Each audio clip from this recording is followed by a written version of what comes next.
ଜୟ ଜଗନ୍ନାଥ ପିଲାମାନେ। ଆମର ଆସନ୍ତାକାଲି ଆର୍ଟ୍ସ ଆଉ କମର୍ସ ପିଲାମାନଙ୍କର ଫାର୍ଷ୍ଟ ଡେ ଏକ୍ଜାମ୍ର। ଦେଖ ପିଲାମାନେ, ଏଇ ଫ୍ରଣ୍ଟ ପେଜ୍ଟା କିପରି ଫିଲ୍ଅପ୍ କରିବ ସେଇ ରିଲେଟେଡ଼୍ ଭିଡ଼ିଓ ପିଲାମାନେ ମୋତେ ରିକ୍ୱେଷ୍ଟ କରିଥିଲେ। ମୁଁ ବି ଅଲରେଡ଼ି ପ୍ରୋଭାଇଡ଼ କରିଛି, ଆଉ ଥରେ ତୁମମାନଙ୍କ ପାଇଁ କହିଦେଉଛି। ଦେଖ ପିଲାମାନେ, କ'ଣ କରିବ, ଏଇଠି ତୁମର ମସିହା ପକାଇବ। ଏଇଠି ଆନୁଆଲ୍ ଉପରେ ଟିକ୍ ମାର୍କ କଲ, ଏଠି 2026 ଲେଖିଲ। ଏଠି ତୁମର କେଉଁ ସେଟ୍ ତୁମେ ଏଠି ମେନସନ୍ କରିବ, ଏ କି ବି କି ସି। ତାପରେ ଡେଟ୍ ପକାଇବ। ଡେଟ୍ କାଲି ତୁମର ଯେ ଡେଟ୍ ଏଠି ରହିଲା, ଏଠି ମନ୍ଥ ରହିବ, ଏଠି ଇୟର୍ ରହିବ 2026। ବୁଝିଲା। ସବଜେକ୍ଟ ଲେଖିଲ MIL ଓଡ଼ିଆ, ଓକୁ ବ୍ରାକେଟ୍ ରଖ କି ଲେଖିଦିଅ, କିଛି ଅସୁବିଧା ନାହିଁ। ଏଠି ପେପରରେ କିଛି ଲେଖିବନି ପିଲାମାନେ। ନେକ୍ସଟ ସରିଲା, ଏଠି ଆଉ କିଛି କରିବନି। ଏପଟରେ ସେ ତାଙ୍କର ସବୁ ଏଇଟା ମାର୍କ ଯିଏ ଖାତା ଦେଖିବ ତାଙ୍କର କାମ ଏଇସବୁ। ତାପରେ ଏଠି କୋଡ଼ିଂ କରାହେବ, ସେ କୋଡ଼ିଂ ଅଫିସରଙ୍କର କାମ। ଏପଟରେ ଆଉ କିଛି ହାତ ମାରିବନି ପିଲାମାନେ। ଏପଟେ ତୁମେ କିଛି ହାତ ମାରିବନି। ନେକ୍ସଟ ଦେଖ ପିଲାମାନେ, ଏଇଠି ତୁମର ସିରିଏଲ୍ ନମ୍ବର ଥିବ ଖାତାର। ତାପରେ ଏଠି ମଧ୍ୟ ସେମ୍, ଏଠି କିଛି ତୁମେ କରିବନି, ଏଠି ଲେଖା ହେଇଥିବ ଆନୁଆଲ୍, ଏଠି 2026 ଲେଖିବ। ନେକ୍ସଟ ଏଠି ଡେଟ୍, କାଲି ଯେଉଁ ଡେଟ୍ ଆମର ସେ ଡେଟ୍ ତୁମେ ପକାଇବ। ଧରାଯାଉ ଏଠି ଯେଉଁ ଡେଟ୍ ତୁମର ମାସ 2/2026 ପକାଇଲ। ସବଜେକ୍ଟ ବି MIL ଓଡ଼ିଆ, ଏଠି କିଛି ଲେଖିବନି।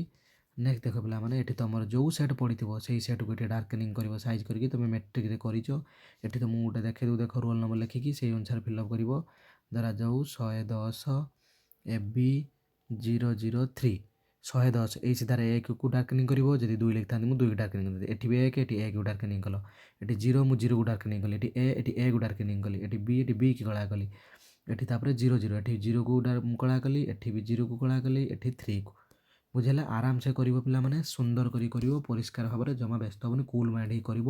ପ୍ରଶ୍ନକୁ ଆଗେ 5 ମିନିଟ୍ ପଢ଼ିବ, କେଉଁ କ୍ୱେଶ୍ଚନ୍ କ'ଣ ପଢ଼ିଛି ସେ। ତାପରେ ଏଠି ତୁମର ପିଲାମାନେ ଦେଖ, ଏଇଟା ଇମ୍ପୋର୍ଟାଣ୍ଟ, ତୁମ ରେଜିଷ୍ଟ୍ରେସନ୍ ନମ୍ବର ତୁମ ଆଡ଼ମିଟ୍ କାର୍ଡ଼ ଲେଖା ହେଇଥିବ।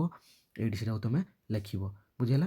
ଏଇଟା ହେଉଛି ଗୋଟେ ସାମ୍ପୁଲଟା, ଗୋଟେ ପ୍ରିଭିୟସ୍ 2 ବର୍ଷ ତଳେ ଗୋଟେ ପିଲା ମାନେ ଖାତା ମଗେଇଥିଲା, ସେଇଟାର ଗୋଟେ ଜେରକ୍ସଟା ଏଟା। ତେବେ ଏଇଭଳିଆ ତୁମେ ଫିଲ୍ଅପ୍ କରିବ। ଏଠି କିଛି ତୁମେ ଆଉ ହାତ ମାରିବନି, ଇଏ ତାଙ୍କର ଇନଭିଜିଲେଟରଙ୍କ କାମ। ଏଠି ଆଉ ତୁମେ କିଛି କରିବନି। ଗଲା।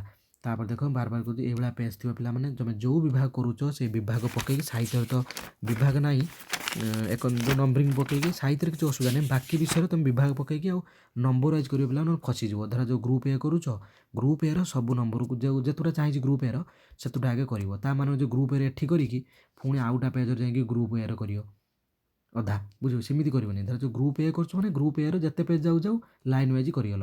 ଯଦି ନ ଆସୁଛି ଜାଗା ଛାଡ଼ି ଦେଇଥିବ, କିନ୍ତୁ ଗ୍ରୁପ୍ ଏରୁ ଗୋଟେ, ପୁଣି ବିରୁ ଗୋଟେ, ଏମିତି କରିକି କରିବନି, ଅସୁବିଧା। ତାପରେ ଦେଖ, ଯେଉଁଟା ମଲ୍ଟିପୁଲ୍ ଚଏସ୍ କ୍ୱେଶ୍ଚନ୍ ଅଛି ତୁମେ ଏଇ ଟାଇପ୍ର ଲେଖିପାରିବ। ନମ୍ବର ପକାଇକି ତା କେଉଁ ନମ୍ବର, ତା ଆନ୍ସାର୍ କ'ଣ ହେବ ଦେଇକି ଲେଖିପାରିବ। ଆନ୍ସାର୍ ଅପସନ୍ ବି ଦେଇକି ଲେଖିପାରିବ। ଆଉ ଯଦି ଗୋଟେ ବାକ୍ୟରେ ଉତ୍ତର କହିଥିବ, ଗୋଟେ ବାକ୍ୟ ଲେଖିବ। ବୁଝିଲା। ଏଇଟା ହେଉଛି ଗୋଟେ ସାଇନ୍ସ ପିଲାର ଗୋଟେ ଖାତା 2 ବର୍ଷ ତଳେ ମଗାଇଥିଲା। ତେବେ ଯାହା ହଉ, ଆଉ ମୁଁ ବାରବାର କହିଦେଉଛି ପିଲାମାନେ ସେଇ କଥା, ରୋଲ୍ ନମ୍ବର, ରେଜିଷ୍ଟ୍ରେସନ୍ ନମ୍ବର, ଏସବୁ ସେଟ୍ ଛାଡ଼ିବନି, ନହେଲେ ଖାତା ମାର୍କିଂ ହେବ ନାହିଁ। ତାପରେ ତୁମେ କ'ଣ କରିବ ନା, ଆନ୍ସାର୍ ବୁକ୍ରେ ଯେଉଁଟା ଆଗେ ପେପର ସଂଖ୍ୟା ନିଜେ ଯାଇକି ଗଣିଦେବ। ଯେଉଁ ଆନ୍ସାର୍ ବୁକ୍ ମିଳିବ ତୁମକୁ, କେତେ ପେଜ୍, 32 ପେଜ୍ ନର୍ମାଲି ରୁହେ, ଦେଖିଦେବ 32 ପେଜ୍ ଅଛି କି ନାହିଁ, ଚିରିଛି କି ଭିତରେ କେଉଁଠି ଅଠା ଲାଗିଛି କି, କେଉଁଠି ସେ ମାନେ ଷ୍ଟିଚେଡ଼୍ ପ୍ରପର୍ଲି ହେଇଛି କି ନାହିଁ, କି କେଉଁ ପେଜ୍ ନମ୍ବର ରିପିଟ୍ ହେଇଛି କି, ତାକୁ ଚେକ୍ କରିବ। ସାଙ୍ଗେ ସାଙ୍ଗେ ଯେ ଦାୟିତ୍ୱରେ ଥିବେ, ଏକ୍ଜାମ୍ରେ ଡ୍ୟୁଟିରେ ପଡ଼ିଥିବେ, ତାଙ୍କୁ କହି ଆନ୍ସାର୍ ସିଟ୍ ଚେଞ୍ଜ କରିବ, ନହେଲେ ହଇରାଣ ହେବ। ଗଲା। ତାପରେ ଆଡ଼ିସନାଲ୍ ପେପର ଯେହେତୁ ତୁମକୁ ମିଳୁନି, ସେଥିପାଇଁ ତୁମେ କ'ଣ କରିବ, ବେଶୀ ପେପର ୱେଷ୍ଟ କରିବନି।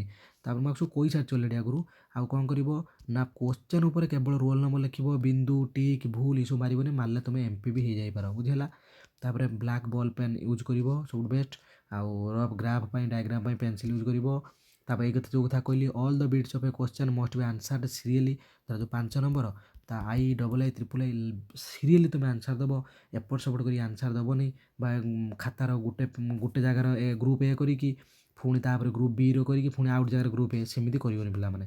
ଟଏଲେଟ୍ ଗଲେ କ'ଣ କରିବ ନା, ଖାତାକୁ ତୁମେ କ'ଣ କରିବ ନା, ସେ ଯିଏ ଦାୟିତ୍ୱରେ ଅଛନ୍ତି ଆନ୍ସାର୍ ବୁକ୍ ତାଙ୍କୁ ଦେଇକି ଯିବ। ତୁମେ ବାହାରକୁ ନେଇକି ଯିବନି, କି ଆଉ ଛାଡ଼ିକି ଯିବନି, କିଏ କ'ଣ ଅନ୍ୟ ପିଲା କେଉଁଠି ହାତ ମାରିଦେବ କି ଗାରାଗାରି କରିଦେବ। ବୁଝିହେଉଛି ନା।